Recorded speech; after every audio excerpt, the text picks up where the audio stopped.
Did I ever tell you what the definition of insanity is? Insanity is doing the exact same fucking thing over and over again, expecting shit to change. That is crazy. It's okay. It's like water under the bridge. And then I started seeing it everywhere I looked. Everywhere I looked, all these fucking pricks doing the exact same fucking thing over and over and over and over and over again, thinking this time it's gonna be different. No, please. This time it's gonna be different. Did I ever tell you the definition of insanity?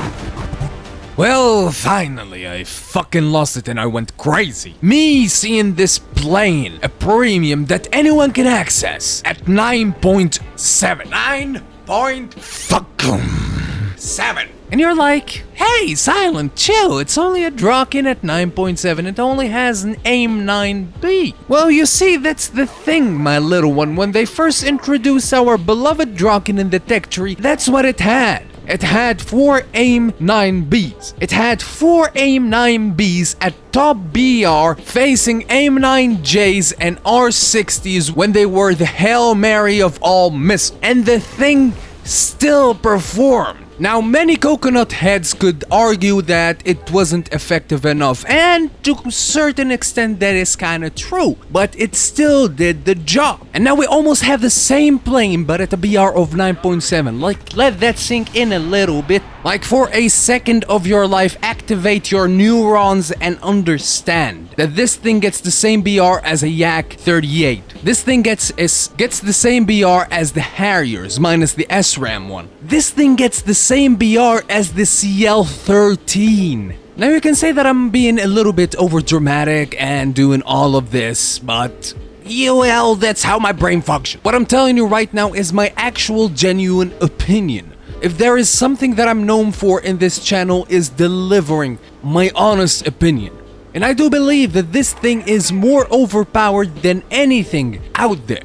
Now let me explain for a little bit. The plane is identical to the J-35D itself, the actual DRAKEN in the tech tree, and that makes it extremely comparable in performance, now minus the AIM 9Js and the lack of, well, the same acceleration. However, the airframe is sturdy enough to handle past Mach speeds at low altitude. Now the airframe is also sturdy enough to handle extreme G-pulls, which allow it to turn extraordinarily well, and this is at a BR where turning and dogfights happen. And if you're arguing about the AIM 9s being, well, not that good of a missiles, well, it's all about the platform and how it delivers the payload, or the missiles in this case, and how well it does it. You see, with the DRAKEN, it doesn't give you a chance. It goes so fast that the AIM 9Bs just get to the target without them even noticing that they were launched. Now add that to the broken spotting system that we have in game, and voila!